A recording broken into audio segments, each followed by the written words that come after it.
bijouterie Panso mividy volamena, mivarotra sy manamboatra firavaka volafotsy sy volamena, sahaza ho an'ny rehetra. Manatona ao amin'ny Galerie 9 Tsaralalàna, box 8 na building complexe Ampiflo. 20 taona mihoatra ve ianao? Maniry ianao vaksiny miaro amin'ny coronavirus?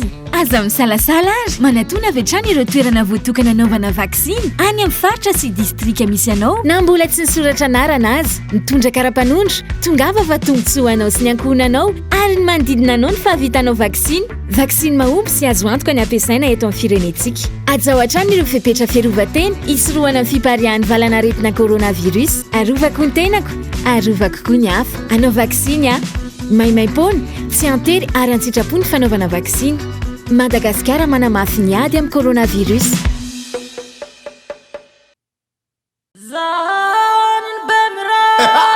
Bimray, miara-mita no samy salama, miara-mita na miady amin'ny coronavirus.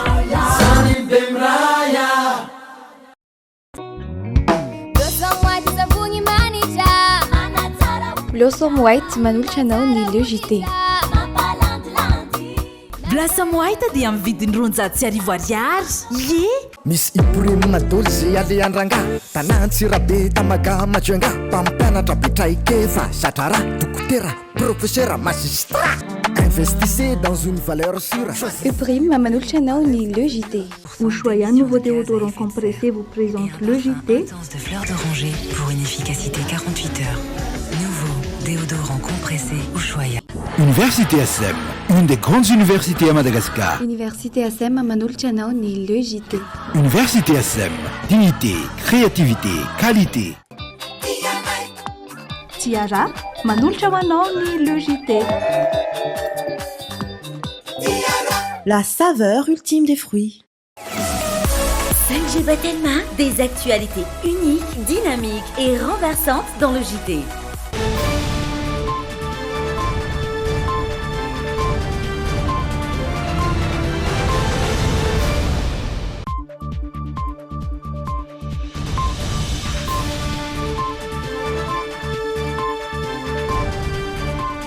Talata faha 10 Oktobra 2020 miarahaba topoko lahy sy topoko vavy tonga soa indray to amin'ny fampalalam-baovao manasana mampanajana anaraka izany hatramin'ny farany anomboana ny fiarahana ny fanomezana anao ny lohateny.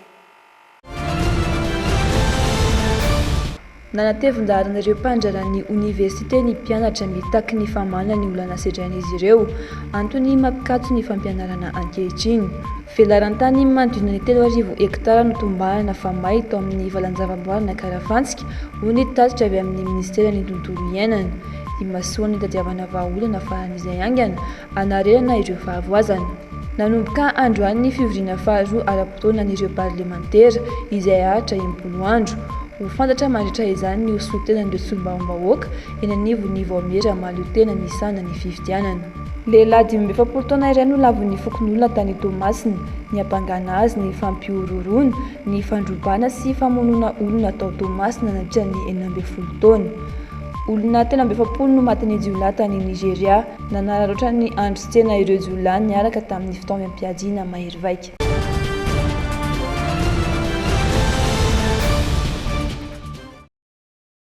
Araka ny efa natsidika teo etsika rososona no nitranga teny Akatso eny amin'ny université n'Antananarivo ny maraina teo samy nanao tsy fankasitra ny toe-java-misy na ny mpianatra na ireo mpandraharaha voatohitohina avokoa ny zony Rodonta araka ny fitakiana nataony ka nahatonga izao etsika izao nitondra fanazavana makasika ity raharaha ity moa ny ministra androany nambarany fa efa voalamina ny karama ny mpandraharaha drinafa ny Sosi Stéphane Rakotomalala.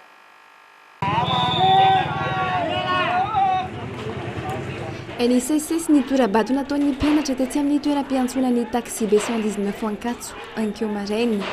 Nambany izany tamin'ny bomba mandatsadranomaso ihany koa ireo mpitandro ny filamenana. Vetivety foana dia azony tarafana netsika teny an-toerana noho ny fahamaroan'ny mpitandro ny filamenana sy ny sangatsakana maro nataon'ny mpianatra. Fitakiana famerenana amin'ny laon'ny fampianarana eny amin'ny anjerimanontolo-mpanjakana moa no antony izao raha ny fanazavana. Atatsinkilan izay nanoho ny hetsika izay efa natomboka tamin'ny herinandro ihany koa ny mpandralan'ny université. Nahitana sakana tamin'ny kodiarana nandorana ihany koa tany amin'ny vavahady ambony nisy azy ireo ary nahitana mpitandro ny filamenana ihany koa izany.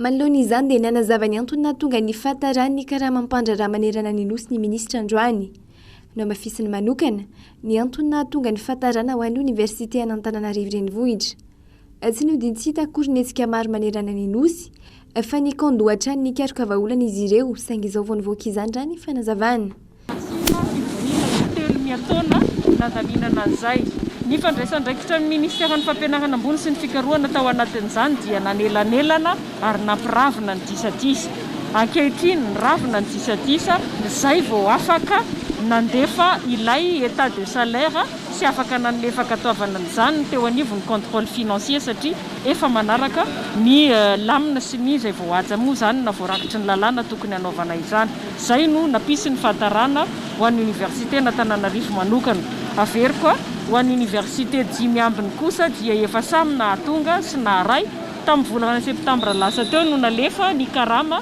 volana septambra sy oktobra akoatr'izay misy an'ilay indemnité de technicité moa izay nampikorotana sy nampikomy ny mpiasa rehetra ny mpandraraha manerana ny université rehetra io indemnité de technicité io tamin'ny 2003 izy no nanomboka ny sitraka azy fa tsy nisy texte mazava na lalàna ahafahana nampifeno décret moa izany ny ahafahana mameny indemnité tsy nisy décret mazava na ahafahany teo anivon'ny finance anome an'izany décret izany dia samy nanao ny montant zay tiany moa izany ny rehetrarehetra ary tao anelanelan'izay dia tonga isika izao amin'ilay fametrahana ny fomba fitantanana madio ary ny fanarahana-dalàna amin'izany fitantanam-bolam-panjakana izany dia teo no natapaka sy nanapahany teo anivon'ny ministerany toekarena sy ny finance azy mba ahafahana miverina amin'izay fanarahana-dalàna izay olana mifampitohy no misy eo amin'ny mpianatra sy ny mpandraraha eo amin'ny université an'Antananarivo araka ny fitakiana nataon'izy ireo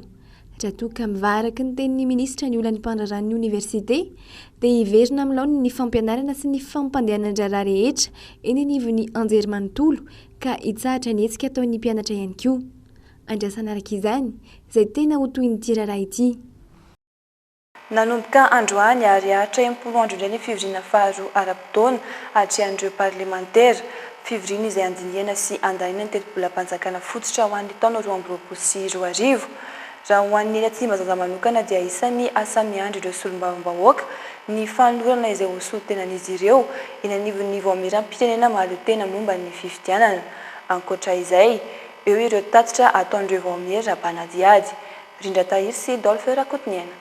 Io maraina io no notanterahana ny fanokafana ny fivoriana ara-potoana faharoa ny antenimera-pirenena fivoriana izay isan'ny anaovana vain-tondraharaha ny fandiniana sy ny fandaniana ny lalàna feny teti-bolam-panjakana fototra 2024 raha maika miandry ireo solombavambahoaka ihany koa ny famoahana ny anaran'izay isolotena azy ireo eny anivon'ny seni isan'ireo hitana ny sainy maro ihany koa nefa ny fandiniana ny volavolan-dalàna momba ny fampitsarana ny voga noho ny antony ara-pahasalamana akoatr'ireo ny tatitra izay ataondreo voamiera isan-tsokajina tahaka ny fanarahana ny lalàna amin'ny feny fitrandrana ny arena kibony tany fantatsika moa zany tamin'ny fanendrena ny membre gouvernement farany teo nisy ministra voatendra mikasika ny arena kibony tany zany nisy arena kibony tany sy ny ressources stratégiques nefa andro vitsivitsy izy nametra-pialana bon zany zavatra zany moa tsy dia hidirako loatra inona miantony na nino fa ninahako fotsiny président ny commission ny minina ny tenako zany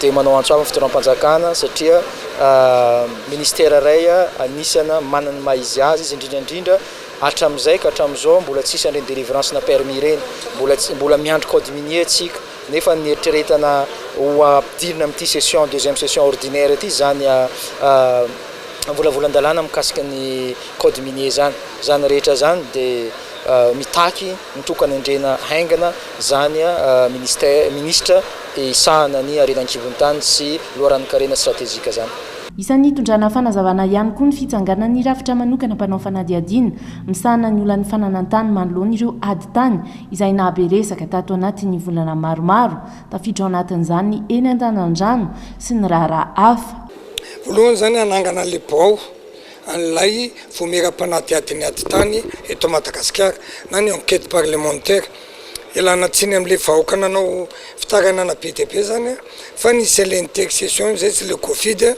dia amin'ity voatsangana le izy ary anisany feketo hodiniana amin'io dia le raha fianao arivo zay mahavoaringotra vady tany vadina vady tany na ny olo ivarotra tany aminy dia rehefa tsy mivarotra tany taminy dia nygadrainy lazay mifanao but de confiance dia lazay mifafatany dolona raha olo dinina dia zay mifavoavidiny ministry fitsarana voatonina voalohany be dia be koatran'izay dia ny lalàna le volavolan-dalàna fanaingany amin'ny gouvernement zay miteriny tany voanjo na ny colon io zany andrasan'olona rehetra io zany zao dia hoe zanay koa mba hafaingandrany amin'ny gouvernement ho diniana amin'ity izany hoe zay tanin'ny colon rehetra manerana Madagasikara talohan'ny taona 1900 fahaleovan-tena dia ho averina amin'ny fanjakana ary rehefa averina amin'ny fanjakana dia verina domaine privé de l'État dia ho angatahany ireo zay ny occupé azy. Andrasana ao anatin'ny fandaniana ny tety androm-pivoriana ny daty atrehan'ny gouvernement ireo solombavam-bahoaka isan'ny songadina tao anatin'ny lahateny filohan'ny anteny meram-pirenena nandritra ny fanokafana andro any ny mbola asa mafy miandry ny fahefanapana tanteraka manoloana ireo velirano napetraky ny filohampirenena ary ny ameana ny atsimo teboka isan'ny tondrana fanamariana ihany koa ny mampirongatra ny tsy fandriam-pahalemana misy ankehitriny ny antso ireo mpanohana ny filo ihany koa i Christine Razanamasoa ny amin'ny tokony hitandrona sy tsy andotony ireo ezaka ataony fanjakana. Sehatra maro eto Madagasikara no mbola hitarafana ny kolikoly amin'izao misy eo amin'ny endriny maro samihafa ihany koa izany araka ny fanazavana tokony homendanja manokana mihitsy ny ady atao amin'ny kolikoly mba ahafahana miroso amin'ny fampandrosoana maharitra izany indrindra no nahatonga ny teo anivon'ny HCDDED sy ireo tompon'andraikitra nisany ady amin'ny kolikoly ary ny mpianondro nantoka amin'ny Raisala amin'ny fanoherana izany drina faniry sosi Stefana Kotomalala. Nisehatra ny fampianarana ny fitsarana ary ny fatiseranana no tena mbola anjakain'ny kolikoly amin'izao eto Madagasikara raha ny nambara ny filohan'ny HCDDED androany.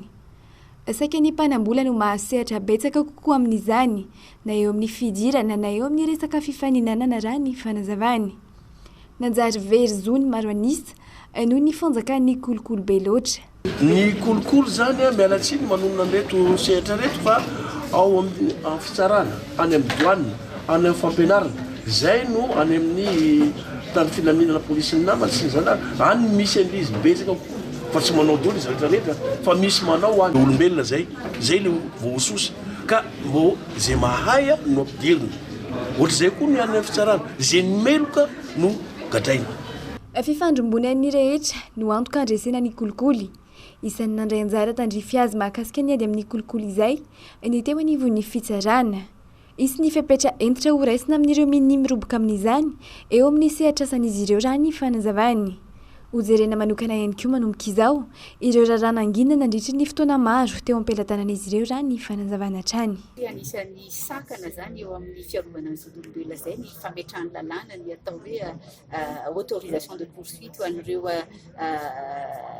mpitandro ny filaminana moa zany zay natanteraka an'izany tao am-panatanterahana ny asany marina le hoe antsakabary amin'izao fotoana zao anisan'ny mbola olana mampijanona an'izay raharaha izay ny tsy fahazahoana ny autorisation de poursuite nefa moa iarahantsika malala fa rehefa mandeha ny ministère ny fitsarana miaraka amin'ireo département ministère maro isan-karazany makany ivelany ka miaro ny rapport tsika mahakasika ny droit de l'homme vao tamin'ny farany taona 2024 zao no nandeha namonjy ny 3e examen périodique universel tany Genève ny ministère ny fitsarana dia efa voalaza tao fanontaniana mipetraka tao mihitsy ny mahakasika ny fanenjehana ireo mpitandro filaminana izay voaroa tamin'ny raha-antsakabary io anefa ny ministère ny fitsarana na ny mpitsara tsy afaka mihoatra izay voalazany lalàna satria izay no voalazany lalàna fa efa misy moa amin'izao fotoana zao ny fifampidiniana eo anivon'ny secrétaire mpanjakana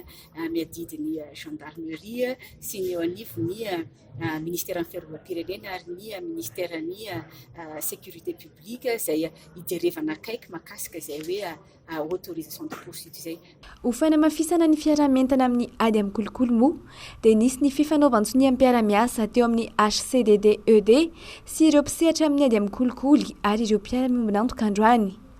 Natao izany mba anatsarana ny fahaiza-manao ary ny fiara-miasa mba anamafisana ny fisorohana sy ny ady amin'ny kolikoly ary koa fiarovana ny zon'olombelona eto Madagasikara raha ny fanazavana. Vinavinana ao ambony any satria narivon'ny hektara mahery izany hoe mihoatra ny atsaky ny faritra ao amin'ny valanjavaboarina Karafantsika mihitsy raha tombanana no may ny zoma lasa teo ala marobe no lasa lavenina. Misy karazana zavamaniry sy biby ihany koa niaran'izany ny fahamaizana izany mivantana manginy fotsiny fahavoazana amin'ny resaka rano entina mamelona ny zavaboary sy ny tany aniriny. Ankoatra ny fitadiavana ahafahan'izay aingana ireo navandoza araka izany dia tokony masona sahady ihany koa ny fanaharana ny simba rehetra ho ny tokony andraikitra ao amin'ny Madagascar National Park. Ainariabasosy Rivinirina Tekaleo. Tafiakatra 3,000 hektara tany hoany hatreto ireo faritra may tao anatin'ny valanjavaboarina Karafantsika ny zoma 10 oktobra lasa teo rehefa natao ny tombana tamin'ny ankapobeny.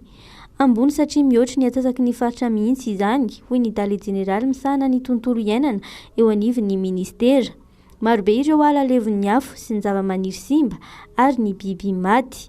Ankoatra izay ny fahavoazana amin'ny resaka rano sy ny tany. Ny tombatombana ankapobeny zany aloha le farany teo tsy tena mbola vita amin'ny Tsipria fa tombanana global fotsiny izy any amin'ny 3,000 hektara anoany ny vinavina ny faritra may ary mariana fa ambonimbony any raha ny tany ataontsika hoe oza mihoatra ny atsasany mahera ny faritra alamay ao anatin'izay 3,000 hektara izay.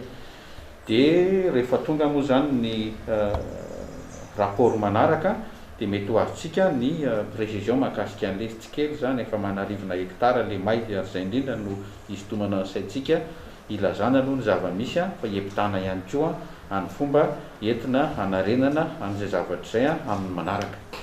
Ny zavatra hita maso ny fahavoazana dia misy zavamaniry, misy ala may toa lasa lavenina. Ao anatin'izay ala izay misy biby mipetraka, misy biby koa zany tao may niaraka tamin'izay ala izay. Zay ny hita maso. Ny tsy hita maso fa nefa ny tena zava-dehibe dia ilay niresahana teo hoe misy ihany koa ny fahavoazana amin'ny resaka rano dia amin'ny resaka tany. Rehefa may ny tany mafy dia tsy misy tsony le fitsihan'ny rano. Dia raha tombanana zany ny fahavoazana sady veritsika amin'ny zava-mananaina no verity kokoa tsika amin'ilay singa fototra entina mampandrosa dia resaka nofotany sy rano tsy maintsy misy an'izay foana ao anatiny ao. Nambara ny Dalet Jeneraly ny MNP kosa fa mitarika fahantrana ara-toekarena eto Madagasikara ny fanambana itony valanjavaboary arovana itony. Ankarafantsika manokana dia faritra mitahiry ny alamaina eto Madagasikara izay ahitana ireny hazo sarobidy isan-karazany ireny. Ankarafantsika dia mitahiry ny ataontsika hoe alamaina ny Madagasikara. Dia alamaina zany io ma io misy hazo ao anatin'io hazo sarobidy moa zany mazava ho azy misy ny karazany zay palisantana misy amintsika na ataontsika hoe ny zay hazo sarobidy misy anatina alamaina eto Madagasikara zany dia azo resahana ao azo jerena sy hita ao Karafantsika. Misy document anankiray koa ty menainareo izaran'izay zavatra zay hoe inona zavatra misy ao Karafantsika ao. Fa ny zava-dehibe ao anatin'le izy dia hoe may ny valanjavaboaritsika. Rehefa may ny valanjavaboaritsika dia mikarika fahantrana ekonomika io. Io fahantrana ekonomika io satria fantatsika fa sokotry Madagasikara ny marovoay izay ny lohany ny fandrahana ny marovoay zany dia avy ao anatin'ireo parka nasional Karafantsika ireo. Napetrakitsika io parka nasional io andeha hiantoka ny ain'ny fandrahana marovoay zany. Ao anatin'ny parka nasional Karafantsika io dia misy laka anankifitongeza be mitahiry rano. Raha hitanareo zany ny dombona velobe io dia isany anankiray. Ezaka tsy maintsy atao ankehitriny araka izany ny fahavonona ny tsirairay mihitsy hiara-iasa nentsika ny fanikan-dalàna indrindra ireo navandoza tamin'ity famaizana farany tao Karafantsika ity. Ho mafisina ihany koa ny fanentanana ny fiarahamonina hiaro ny valanjavaboary rehetra, tanjona ny ampiena ireo faritra may eto Madagasikara na dia mbola lavitra ezaka aza ny fanarenana. Anisan'ny distrika mbola anjakany tsy fandriam-pahalema ny Anjozorobe indrindra ny resaka alatromby tsy ampisan'ny fireo-zandary any an-toerana natao hiady sy hanampy ny mponina amin'izany. Antony nandefasana zandary 30 hafa hanampy azy ireo. Ankoatr'izay dia notolana fitaovana entimiady amin'ny tsy fandriam-pahalema na motocross ihany koa ny topatry ny zandarmaria ao Ambatomanoina. Ainarabasosy Rivinirina Tekaleo. Noho ny fiombiny halatromby any amin'ny distrika Anjozorobe, misy ny fandarana asa ataony avy eo anivo ny zandarmaria pirenena andefasana zandary maromaro hanao renfort apandry fahalemana ny antoerana miisa 30 mahery izy ireo no ny ainga androany azo an'Anjozorobe mba ahafahana mampiena izany halatromby manjaka any antoerana izany. Tsy ampisa ny gendarmany tsy mahasahana an'le faritra dia tsy maintsy misy fifandrindrana na nivellement interne atao anatin'ny kompania satria ny kompania Merina Centrale dia mifehy ny distrika an'Andramasina, ny distrika Manjakandriana ary ny distrika an'Anjozorobe. Fa izao aloha zany ny distrika an'Anjozorobe no mamay amin'ny resaka halatromby dia tsy maintsy misy fifanamboarana asa atao dia andefasana gendarme hanao renfort any amin'ny distrika an'Anjozorobe. Izy ireo dia tsy ny miasa ato amin'ny kompania Merina Centrale rery fa manampy azy ireo ihany koa le zandary ao amin'ny centre spécial d'aguerrissement opérationnel Antananarivo. Zany hoe ireo zandary vao nivoaka ny sekoly dia vondronina ao anatin'ny CSO na centre spécial d'aguerrissement opérationnel mbola manohy ny fiofanana izay nataony sy ny fampiarana an'le fiofanana dia ireo no entina ande anao renfort na anampy an'ireo namany efa miasa any Anjozorobe miisa 30 mahery izy ireo zany no andeha androany. Zay eo ambany fiahiny komande ny vondrotom-paritra na kompania Merina Centrale daholo zany izy rehetra ahafahana mifehy ny halatromby ao anaty distrika an'Anjozorobe. Ny faharetany io zany dia isy foana manomboka eto satria tsika miezaka manao an'ilay amin'ny français ni lazana azy hoe occupation spatio-temporelle de la circonscription. Zany hoe asina olona asina zandary any amin'le toerana mafana amin'ny halatromby dia asina zandary foana dans l'espace et dans le temps. Fa tsy ho tapitra mihitsy zany io hoe mandeha reto 20 andro dia misolo afaka 20 andro dia misolo afaka 20 andro isy an'izay foana zany satria fifanamboarana anatiny ato anatin'ny kompania le izy. Tsy ahivina fa ny alady lasa teo no nitrangana halatromby farany tao amin'ny tanàna kely iray antsoina hoe Antanantanana tao amin'ny fokotany Ambatosana any amin'ny distrika an'Anjozorobe. 70 mahery no nanafika tamin'ny fotoana io, omby miisa 750 no lasa. Rehefa nisy nampandrea nefa ny teo anivon'ny zandarmaria pirenena tany an-toerana dia nanao ny fanarahandia izy ireo ka nifaneritra tamin'ireo dahalo. Tafaverina tamin'ny tompony avokoa ny omby ary dahalo iray sy olon-tsotra iray no maty nandritry ny fifandonana. Olona roa zany no maty, dahalo iray dia nitaty amin'ny fokon'olona anankiray. Dia tafaverina amin'ny tompony daholo ireo omby ireo. Ny dahalo nampiasa fitaovam-piadiana mahery vaika satria nahitana etoihana kalaky, nahitana etoihana mas 36 le izy ary mifampitifitra tamin'ny zandary moa dia voatery ny zandary nanao fiarovan-tena ara-drariny na légitime défense ozy izy tsika zay ny article 328 sy ny 329 ny code pénal maniraka ny zandary afaka manao fiarovan-tena ara-drariny zay na tonga nisy ny fitifirana na alavo an'ireo dahalo an'ilay dahalo io dia nentina moa ireo omby ireo naverina efa tafaverina somatsara amin'ny tompony. Toerana sarodalana ny any amin'ny distrika an'Anjozorobe ka izany indrindra no nanosika olon-tsotra malala-tanana nolotra motocross ho an'ny vondron-tomparitry ny zandarmaria pirenena i Merina Centrale ary avatrany dia natolotra ho an'ny tomparitry ny zandarmaria na brigady ao Ambatomanoina ny fitaovana vaovao. Vaovao politika kosa betsaka loatra ny fampanantenana nataon'ny fitondram-panjakana ankehitriny hoy ny fanambarana avy amin'ny rodoben'ny mpanohitra ho an'ny demokrasia eto Madagasikara ao amin'ny farantanin'ny Mahajanga ambaran'izy ireo fa tsy misy mipaika amin'ny vahoaka ireo lazaina fa laharam-pahamehana tsy mahandry ny 2024 izy ireo noho ny fanaovan'ny fanjakana amboletra rany ny fanazavana hatrany. Eriko Sambo hatranonao ny fanajadiana tany an-toerana. Tsy navaresaka tena rehefa tonga Antananarivo anareo apoizay farany malaky tombo fa ajanonareo titetetety faritra ty izay fa rerana izay fa mosary. Niaona tamin'ny vahoakan'ny Mahajanga ny rodoben'ny mpanohitra ho an'ny demokrasia eto Madagasikara tao amin'ity faharitany ity tsy mandeha amin'ny laon'ny fiainam-pirenena hoy ny filohamparintany.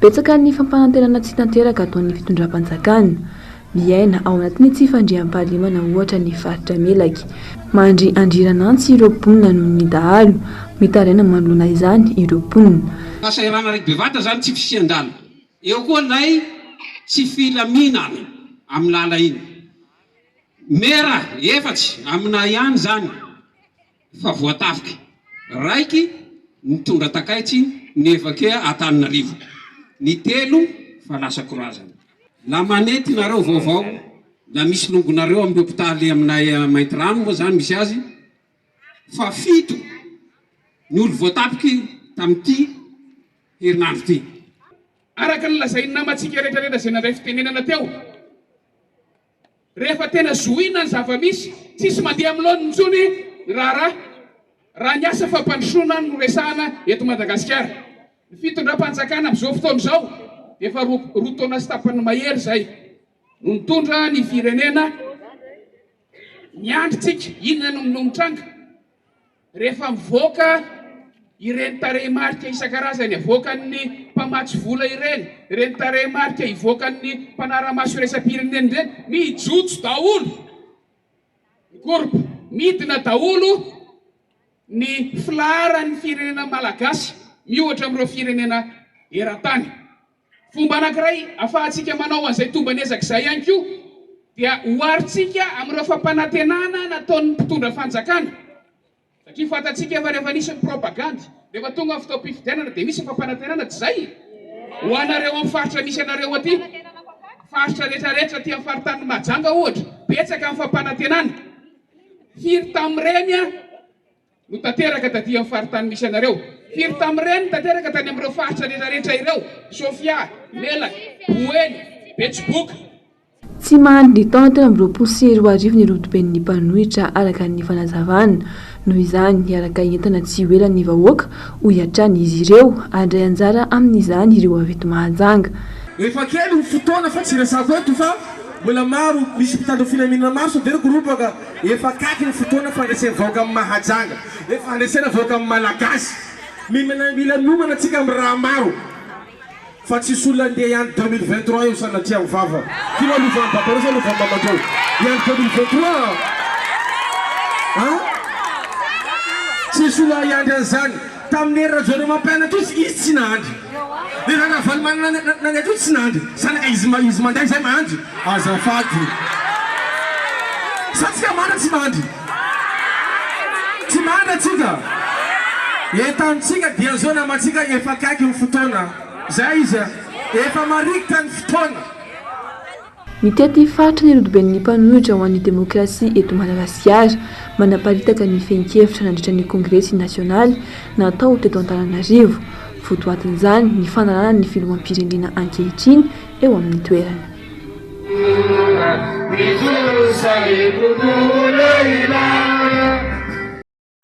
fahalavon'ny fokon'olona tamin'ny sabotsy lasa teo i sabotsy Vincent lehilahy 27 taona mpampiorooro mpandroba ary mpamonoolona ao amin'ny fokotany maromaro ao Tomasina mponina maro no efa nitsoponena mihitsy no nitahotra azy Remy Prudence ny erana Soramana ary Anjara Kotondrainy no mitatitra ny andindininy makasika izay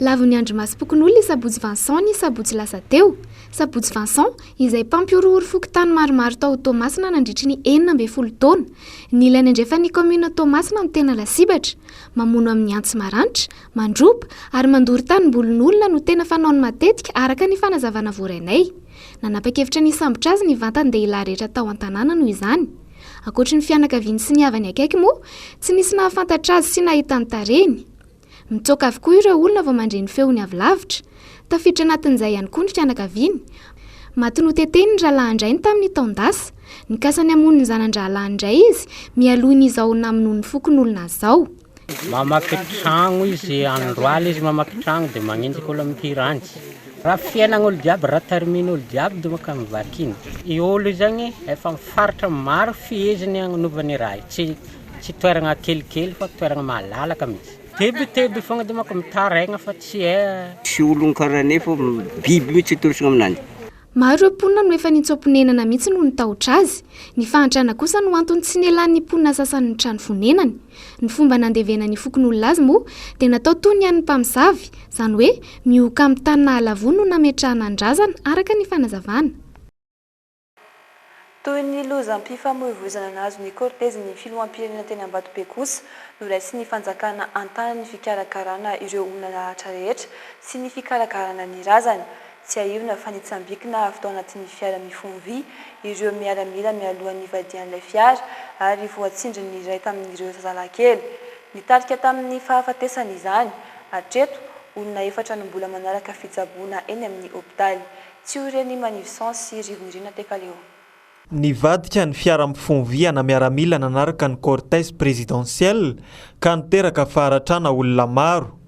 Nentina avy hatrany teny amin'ny hopitaly Omi ireo niarambona, nisy ny maty tamin'ny loza io ka noraisy ny fiadidiny repoblika avokoa ny fikarakarana sy ny fitsaboana ireo olona naratra tamin'izany. Ny lozam-pifamoivoizana dia nitranga maly tamin'ny escorte présidentielle teto Ambatobe zany tamin'ny 4 latsaka fepany araka mbola zamaly moa dia narefa ity amin'ny hôpital militaire avy hatrany ireo zay naratra na ny miaramila na ireo civile anakenina dia niraisy ny fiadidinan'ny repoblika antanana ny fitsaboana sy ny fanaraha-maso ny fahasalaman'ireo ankizy sy miaramila ireo. Tsara ny manohy ny fanambarana zay natao omaly mba tsy ho tompotrano miono ny vahoaka ka araka ny mbola zakomaly any mbola ilaza vaovao tsy marina ndray koa fa tokony avy aty aminay ny vaovao no miainga. Nitsambikina avy tao anatin'ny fiara ny olona tao anatiny mialohany ny vadian'ilay fiara mifonvy ka voatsindry tamin'izany ny zaza 9 taona antsoina hoe tsy hoarana. Voatery niatrika fandidiana ilay zaza saingy ny afara tamin'ny fahafatesana izany no domandro maly maraina tamin'ny 9 ora tsy hoarana. Ireo zanako ireo zany ohatra voatsindry nisy polisy ohatra nanindry anazy indray satria zareo efa nidina aty amin'ny totobato aty dia ilay polisy efa tonga tetso ny ankiray vakilo eny dia ny ankiray mbola miaraka an'ilay basy ilay any eny eto dia nasorony zareo zany iny dia hay zany ilay tsoarana ao dia hoe ilay zanaky eto zany ilay lamatoa dia tsoarana ao vela matiny zaniko dia vela dia zany somary kely natokatoka kely izy dia dia tatony nataony ohatr'izao fotony mbo vaingany zany ilay tanakeliny dia nataony ohatr'izao dia ilay tao ambany zanak'ilay lamatoa dia efa dia zareo zany le tsy nahitana tsony dia tonga dia fotrany hoe nasorona fotsiny ilay miaramila dia niraisina ilay ankizy dia mibataina dia hoe eto makatry an'ity tomobile itsy zareo moa zany nentin'ny tomobilin'ilay polisy dia izay nandeha 160. Ny alarobia izao no alevina any tany be sud ny nofo mangatsiaka ny Tsihoarana ambara fa misedra tsy fahasalamana ndreny Tsihoarana ka nandray an-tanana ny fitsaboana ihany koa ny mifanjakana. Hatreto olona 4 no mbola manaraka fitsaboana eny amin'ny hopitaly tamin'ireo naratra teny Ambatobe. Vaovao fahasalamana kosa marary 3 isan'andro eo no raisina eny amin'ny hopitaly Andohatapenaka mahana sampana famelomanaina sy fandidiana ary medicine nucléaire hitarafana niretin'ny olona ny hopitaly. Nisy ny fizaham-pahasalamana maimaimpona maharitra 2 andro entina mampafantatra ny hopitaly ho an'ny rehetra. Tsy orireny Manivsan sy Rivonirina Tekaleo hatrany. Ny akabeazan'ny olona no tsy mahalala fa misy ny fitsaboana maro etsy amin'ny hopitaly Andohatapenaka. Anisan'izany ny fisiany famelomanaina ho an'ireo olona mila fandidiana. Eo ihany koa ny fisiany medicine nucléaire izay hitarafana ny aretina toy ny homamiadana mahazo ny olona iray ho ny tompon'andraikitra. Mandray marary eo amin'ny 3 isan'andro ny CHU Andohatapenaka amin'izao raha ny fanazavana. Misy ato ny service de dentisterie raha mamy fitsaboana momba ny nify zany momba ny ato vava dia misy koa zany ato ary ny tena zava-dehibe izay tsy tokony ho adinoina dia misy fitiliana samihafa atao amin'ny CHU Andohatapenaka.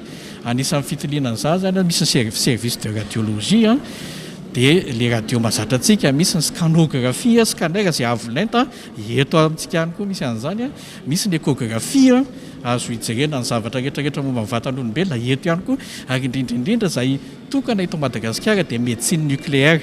Médecine nucléaire io zany dia ahafahana mitily ny aretina samihafa na hatrany amin'ny cancer azy raha ohatra ka efa miparitaka ny vatan'olombelona ny cancer. Fanatsarana ny tolotra ara-pahasalamana ho an'ny daholobe no tanjo ministera amin'ny fahasalamam-bahoaka amin'izao. Na dia izany aza dia hita fa tsy ampy ireo mpitsabo misahana amin'ny fitsaboana isaky ny hôpitaly any amin'ireo distrika maro sy faritra manerana ny nosy. Manana ezaka ministera-pia amin'izao handray ireo olona navita fianarana ho mpitsabo hamahana amin'ny filam-vahoaka marobe. Ny fampitsabo dia raha malala fa tsy afaka mamaly ny tena filana ny vahoaka malagasy ny mpitsabo eto Madagasikara. Ny isa io na eto andrenivohitra zany na trany amin'ny distrika. Ezaka atao ministeran'ny fahasalamam-bahoaka miaraka amin'ireo toeram-panofanana mpitsabo ny amokarana mpitsabo tsara kalitao ameno ndreo toeranareo. Tsy miankina ministera fahasalamam-bahoaka rehetra zany efa iarahantsika malala fa ny atao hoe poste budgétaire dia fanapahana miaraka ny ministeran'ny fitantanam-bola. Ny sokatra androany ny fampiratiana sy fizaham-pahasalamana maimaimpona etsy amin'ny hôpitaly Andotapenaka ary farana Rahapitso. Hita ao ny fitsaboana orona, fisafona ho an'ireo vehivavy hatrika fiterahana sy mitsabo ny olana ara-pahitana sy ny maro isan-karazany. Ankoatra izay, isokatra tsy ho ela ihany koa ny fitsaboana famindrana voa eny an-toerana ho hiatrano ny tompona andraikitra. Miheno ny tsao ho any États-Unis fa ny vaksiny fanefitry ny COVID-19 dia mariky ny BBT tatitra navokany Heavenly Culture World Peace Restoration of Light na ny HWPL. Fiteny apokaliptika ny hoe mariky ny BBT hita ao amin'ny bokin'ny fanambarana. Manantanteraka seminira lehibe iresahana mahakasika ny fijoroana vavolombelona momba ny faminarina sy ny fahatanteran'ny fanambarana fa ny ekena vaovao an'Andriamanitra ny HWPL amin'izao fotoana. Fanontaniana mipetraka ankehitriny ny hoe midika ho fiafaran'izao tontolo izao ve ny COVID-19 fanampanazavana. Avant que ce qui est écrit dans l'Apocalypse ne Firiankevitra iray navoakan'ny HWPL na Heavenly Culture World Peace Restoration of Light fa mariky ny BBT ny vaksiny fanefitry ny COVID-19 any États-Unis. Fikambahana mitandro ny filaminana maneran-tany manana ny foibe ny ao Korea Atsimo izy ireo. Toan-kevitra entin'izy ireo ny fanazavana fa ao amin'ny bokin'ny fanambarana anaty baiboly no ahitana io fiteny apokaliptika io. Araka ny fanazavan'ny fikambanana hatrany mametra-panontaniana ny mpin'izy ireo na inona fiaviana ara-pivavahana hoe midika ho fiafaran'izao tontolo izao ve ny coronavirus. Manoloana izany, misy ny seminira lehibe ampitaindavitra ny tontolo saina isan-kerinandro iresahana ny fijoroana ho vavolombelona momba ny faminaniana sy ny fantanterahany fanambarana fanekena vaovao an'Andriamanitra. Nanomboka ny 20 Oktobra ny seminera ary sy farana raha tsy amin'ny 17 Desambra 2024.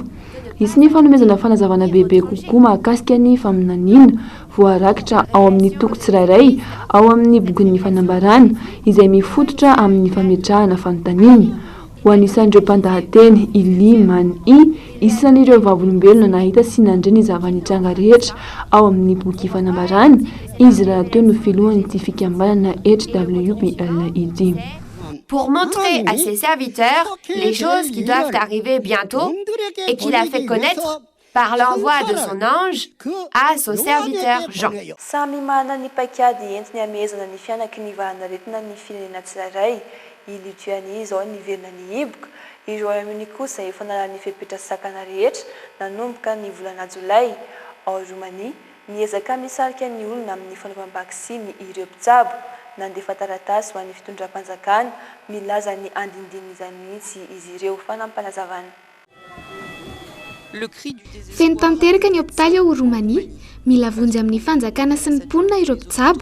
Tsy araka izy ireo intsony ny fitsaboana ny marary, maro noho izany ireo lafo sy ireo tsy nahazo fandriana intsony. Nandefa taratasy tany amin'ny fitondram-panjakana ireo mpianatra ho mpitsabo amin'ny kolejin'ny mpitsabo ao Bucarest.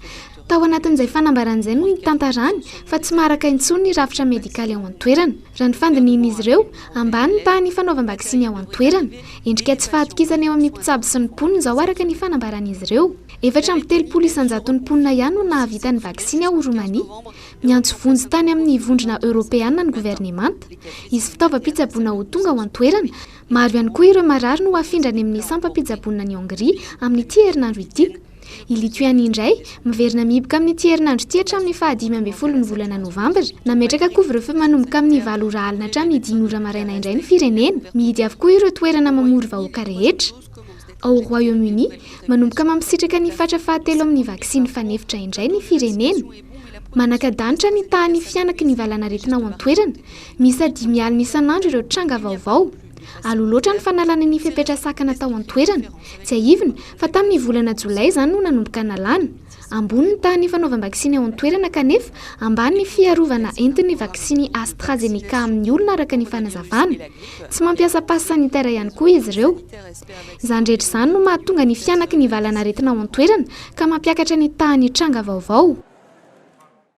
Mbola mitazona ny larana faha-efatra maneran-tany amin'ny firenena ahitana zazalatsaka ny 5 taona lasibatry ny tsy fanjarian-tsakafo be indrindra i Madagasikara. Tatitra izay navoaka ny mpandrindra nasionaly ny ONN foibe mpanjakana momba ny fanjarian-tsakafo. Fanamby apetraka ny ampianahana hatrany amin'ny 700 ny tany izay tsy fanjarian-tsakafo izay mialohan'ny faranan'ny taona 2024. Ankoatra ireo tetikasa tsy lasaky ny 13 narindran'izy ireo miaraka amin'ireo mpisehatra maro lafy amin'ny tsy adididy asiana fomba hisoroana ny tsy fanjarian-tsakafo ihany koa ny fanomezan-danja ny arivo andro voalohany ho an'ny zaza. Fanampanazavana entin'ny rindra taisy Dolphe Rakotiniany. 270 isanjato ny zaza malagasy latsaky ny 5 taona izany hoe mandidina ny rotapitrisa eo no mbola hiarany tsy fanjarian-tsakafo mitarazoka na ihany koa ny tsy fanjarian-tsakafo mahery vaika.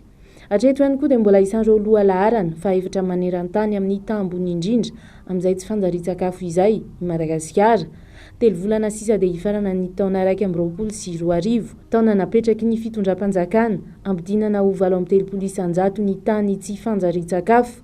Ny fanalefana ny kere any atsimo sy ny fiatrehana izany no isan'ny dingana arahana ho amin'ity ady ity. Ka ny ONN zany dia mametraka izay hoe fisorohana izay aloha mialohan'ny zavatra rehetra, mba handrindra zany ireo tetikasa rehetra izay ataon'ny fitondram-panjakana, izay tetikasa farafahakeliny misy 13 tetikasa vaovao ankoatra izay efa asa ataon'ny ratsamangaika anay any fotony zatsina moa fa ny fanarenana ny toe-painan'ny olona zany amin'ny alalan'ny atao hoe reny fitondrana rano, fidiovana, fahadiovana, rano madio sotroina, rano isasana, rano entina mamboly. Tahaka izany koa zany ireo tetikasa maro amin'ny fizarana tany toy ireny, fametrahana ny zaridaina na fametrahana sa lehibe afaka na kely na lehibe sa-tokantrano isa-tsekoly ary tena zava-dehibe koa ny fanabeazana eny fotony zany eny amin'ny atao hoe site communautaire de nutrition. Faritra Valo eto Madagasikara ahitana tambony indrindra mampivaivay ny tsy fanjarian-tsakafo no hitondran'ny ONN ireo paikady ny arahana namolavola sy nandrindra tamin'ireo mpiantsehatra maro lafy momba ny ady atao amin'ny tsy fanjarian-tsakafo. Ao anatin'ireo no isan'ny ampiroboroboana sy ampahafantarana ny mahazava-dehibe ny arivo andro voalohany ho an'ny zaza izay misy ifandraisany ihany koa amin'ireny mitondra voga. Fisorohana no tena zava-dehibe zany amin'ny alalan'izay hoe fanabeazana ny olona, fampahafantarana azy ny tena tika amin'ny hoe sakafo ara-pahasalamana, ny mahazava-dehibe azy hoe ilay arivo andro voalohany satria rehefa mihoatra n'izay arivo andro izay dia tsisy ninina azo atao intsony nefa ireny zaza tratry ny tsy fanjarian-tsakafo mitarasoko ireny dia zaza izay tsy afaka hivelatra intsony na ara-batana na ara-tsaina nefa ireny no tompon'ny apitso zany dia mihena tanteraka ny fahafahany atao hoe mivoatra zany, fahafahany miasa, fahafahany mamorona asa, fahafahany atao hoe miany ankohonany ary mampandroso ny tokantrano sy ny firenena zany any aoriana dia loza mitatao zany io tsy fanjarian-tsakafo mitarasoko io. Andalam-panatrarana ny fampidinana ny tany tsy fanjarian-tsakafo izay mazana miseho amin'ny endrika mitarazoka sy mahery vaika eto Madagasikara raha ny tatitry ny mpandrindra nasionaly ny ONN hatrany. Tsy mifarana hatreo anefa ny ady raha nambarany satria mbola ambony io taha natao tratrarina ho an'ny taona 2024 io. Isan'ny anaovana hetsika manokana ny herinandro ny tsy fanjarian-tsakafo ho tanterahana amin'ny volana novambra ho avy izao any amin'ny tapany atsimon'ny Madagasikara. Ho fankalazana ny andro iraisam-pirenena ho an'ny fampianana ny loza voajanahary tonga nitondra fanampiana ho an'ny mponina any amin'ny faritra Androy. Disika ny tsy ombe ireo delegasiona notarian'ny Prime Ministre lehiben'ny gouvernemanta Saint-Christian nambarany fahanjanany tsirara ihany koa ny fandraisana andraikitra amin'ny fampianana ny loza sy ny tandindon-doza tahaka izao satria mahakasika ny sehatra rehetra izany. Ho an'ny faritra any atsimo manokana dia ahafahana miady amin'ny tsy fanjarian-tsakafo na ny kere. Aina Rabasosi, Rivonirina Tekaleo.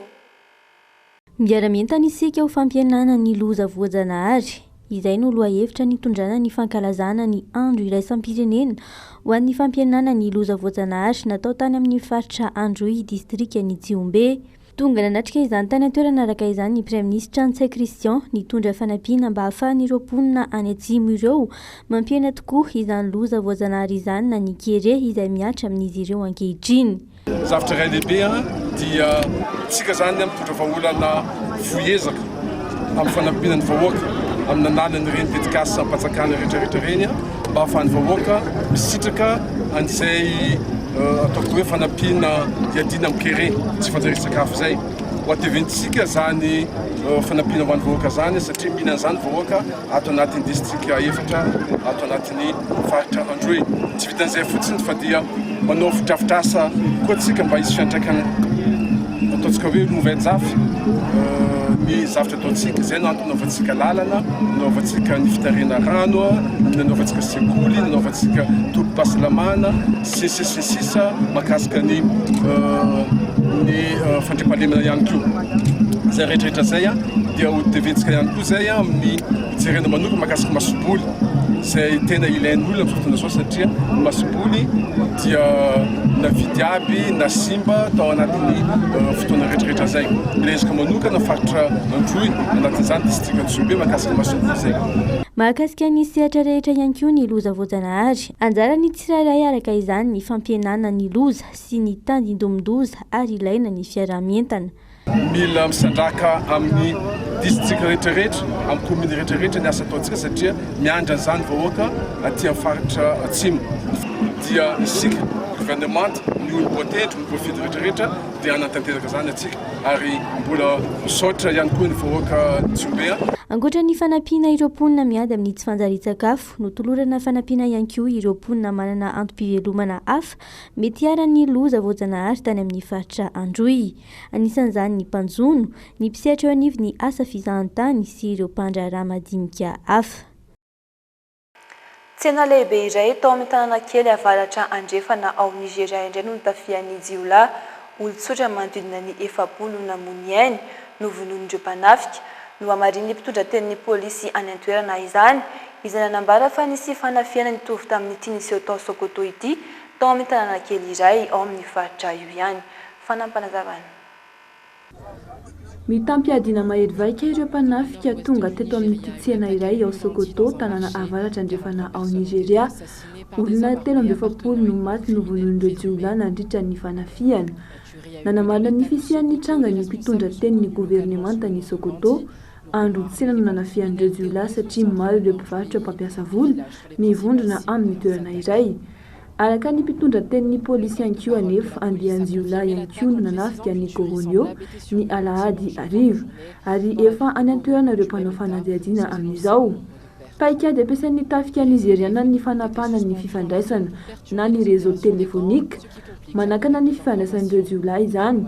Manasatra ny fanangonam-baovao kosa nefa ity fomba fiady iray ity raha ny fanazavana. Ny 9 Oktobra lasa teo, tanàna kely iray manamorona ny sistany mampifandray amin'ny Niger no voatafika na afatesana olona 900. Hatramin'ny volana Janoary roapolo sy roa arivo no makaty, mahery ny 5 alina ireo olona nitsoaka miala tamin'ny faritra avaratra andrefana ao Nigeria araka ny antontanisana avoakan'ny fikambanana iraisam-pirenena misana ny fifindramonina. Mahery ny 4 alina ihany koa no nitsoaka ny azo any Niger. Mirona makany amin'ny fakana ankely ireo Jiola ankehitriny ka nasivatra amin'izany ireo mpianatra. Noho ny asa fampiorona sy ny fanafianareo Jiola, mahatratra 4 alina ireo olona maty tao Nigeria tao anatin'ny 12 taona. Rotaona izay ilay fikomina ara-tsosialy lehibe tao Chili, fikomina niteraka fandrombana sy korontana ary nahafatesan'olona tany an-toerana. Ny afara tamin'ny fisamboana sy fandratrana mihitsy izany ny taona 2012. Omaly natao io fahatsiarovana io hetsika io, saingy ny afara tamin'ny fifandona teo amin'ny mpitandro ny filaminana sy ny vahoaka indray. Vahoaka analiny maro no nidina natanteraka ny hetsika. Fanampanazavana. Ny afara tamin'ny fifandona ny mpitandro ny filaminana sy ny vahoaka indray, ny fahatsiarovana ny hetsika lehibe tao Chili ny taona 2012 izay namoizana ain'olona manodidina ny 300. Analiny maro ireo vahoaka tonga nanao fihetsiketsehana ho fahatsiarovana izany. Ny fanjeva tao anatin'ny fifanenjehana tanteraka ny mpitandro ny filaminana sy ny vahoaka nanakandalana sy ny torabato moa ny mpanao fihetsiketsehana nampiasain'ny mpitandro ny filaminana avokoa na rano na ny bomba mandatsa-dranomaso nandravana ny hetsika saingy tsy nampiova izany. Vokatry ity fifandonana ity dia olona 3 indray farafahakeliny no voasambotra, mpitandro ny filaminana 5 ihany koa no naratra araka ny fampitam-baovao. Ratsy aivina manodidina ny 8 ka hatramin'ny 1 alina ny olona tonga nanao fihetsiketsehana atao andrenivohitry Santiago araka ny tombana nataon'ny mpitandro ny filaminana tamin'ny taona 2014. Tamin'ireo no nahafatesana olona 3 izay nitarika ny fahatsiarovana ny hetsika indray omaly. Dia ny maresaka iraisam-pirenena koa no ampitantsika ny amin'ny vinany mety toetry ny andro ho an'ny rahampitso alarobia 20 oktobra.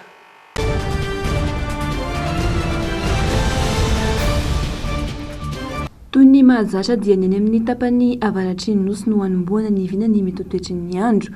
Ifandimby ny rahona sy ny masoandro ho an'ny tontolon'ny andro ny rahampitso ho an'ny faritra Diana sy ny faritra Sava. 30 degré Celsius ny maripana ambony indrindra, 20 degré Celsius kosa ny maripana ambany indrindra. Ho an'ny faritra Boeny sy ny faritra Sofia ifandimby ny rahona sy ny masoandro, raha izy kosa ny rotsakorana ho an'ny faritra Melaky sy ny faritra Betsiboka.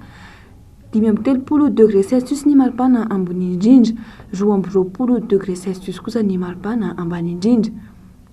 Ifandimby ihany koa ny rahona sy ny masoandro ny faritra Alaotra Mangoro, ny faritra Analanjirofo sy ny faritra Atsinanana, 20 degré Celsius ny maripana ambony indrindra, 40 degré Celsius kosa ny maripana ambany indrindra.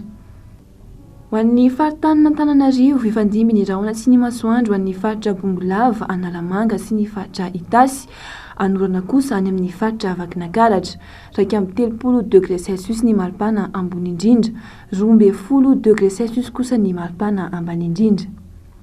Ifandimby ny rahona sy ny masoandro ary isy ny orana ho an'ny faritra Amoromani, Matsiatrambony, ny faritra Yorombe, ny faritra Vatovavy sy ny faritra Fitovinany ary ny faritra Atsimo Atsinanana, 30 degré Celsius ny maripana ambony indrindra, 30 degré Celsius kosa ny maripana ambany indrindra. Anorana hatrany ihany koa any amin'ny faritra Menabe, ny faritra Androy, ny faritra Atsimo Andrefana ary ny faritra Anosy na dia ifandimby ara ny rahona sy ny masoandro, 30 degré Celsius ny maripana ambony indrindra, 30 degré Celsius kosa ny maripana ambany indrindra. Mifarana treto plasy tompoko vavy ny logité tamin'ity alina ity ankasitrahana feno anao tsy nisaraka taminay hatramin'ny farany. Manome fotoananao indray ny ekipan'ny sampana fampalalam-baovao ho amin'ny rahampitso. Veloma tompoko.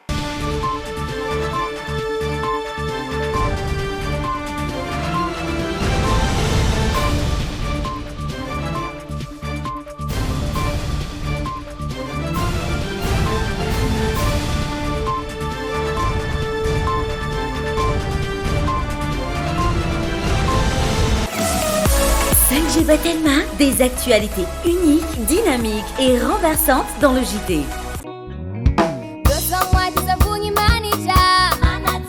Blossom White nanolotra anao teo ny le JT. Blossom White dia amin'ny vidiny 900 Ye! Ushuaïa nouveau déodorant compressé vous a présenté le JT. De fleurs d'oranger pour une efficacité 48 heures. Nouveau déodorant compressé Ushuaïa. Université ASEM, une des grandes universités à Madagascar. Université ASEM nanolotra anao teo ny le JT. Université ASEM, dignité, créativité, qualité. Tiara nanolotra ho anao teo ny le JT. La saveur ultime des fruits. Miss Ibrahim Dolce Aliandrangá Tanantsirabe Tamaga Majuanga Pampianatra Betraikeva Satrara Dokotera Professeur Magistrat. Investissez dans une valeur sûre. Ibrahim nanolotra anao teo ny le JT. Bijouterie Pansou vidy volamena, mivarotra sy manamboatra firavaka volafotsy sy volamena, sahaza ho an'ny rehetra. Manatona ao amin'ny Galerie 9 Tsaralalana, box 8 na Building Complexe Ampiflo. 20 taona ny mihoatra ve ianao maniry ianao vaksiny miaro amin'ny coronavirus aza misalasala azy manatona avy hatrany ireo toerana voatokana anaovana vaksiny any amin'ny faritra sy distrika misy anao na mbola tsy nisoratra anarana azy mitondra kara-panondro tongava fa tombontsoanao sy ny ankohonanao ary ny manodidina anao ny fahavitanao vaksiny mahomby sy azo antoka ny ampiasaina eto amin'ny firenetsika atsao hatrany ireo fepetra fiarovatena isoroana amin'ny fiparihan'ny valanaretina coronavirus arovako ny tenako arovako koa ny hafa anao vaksiny a maimaim-pona tsy antery ary an-tsitrapo ny fanaovana vaksiny Madagasikara manamafy ny ady amin'ny coronavirus